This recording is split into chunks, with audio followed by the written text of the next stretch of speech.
ഉത്തപ്പം വേണോ പിന്നെ ബോണ്ട വേണോ? ഇത്താക്കുചേട്ടൻ തന്ന പുട്ടു വേണോ?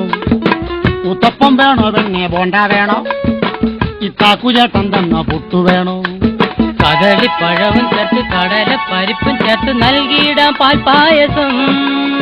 തിന്നു വെണ്ണേ, ആ വേണേ തിന്ന്. ഇനി വാടി വെണ്ണേ, ആ വേണ്ട വേണ്ട. ഉത്തപ്പം വേണോ പെണ്ണെ ബോണ്ട വേണോ? ഇത്താക്കുചേട്ടൻ തന്ന പുട്ടു വേണോ? ഉത്തപ്പം വേണോ പെണ്ണെ ബോണ്ട വേണോ? ഇത്താക്കുചേട്ടൻ തന്ന പുട്ടു വേണോ? കദളിപ്പഴവും ചേർത്ത് കടല പരിപ്പും ചേർത്ത് നൽകിയിടാം പാൽപ്പായസം. തിന്നു വെണ്ണേ, ആ വേണേ തിന്ന്. ഇനി വാടി വെണ്ണേ, ആ വേണ്ട വേണ്ട. ഉത്തപ്പം വേണോ പെണ്ണെ ബോണ്ട വേണോ? ഇത്താക്കുചേട്ടൻ തന്ന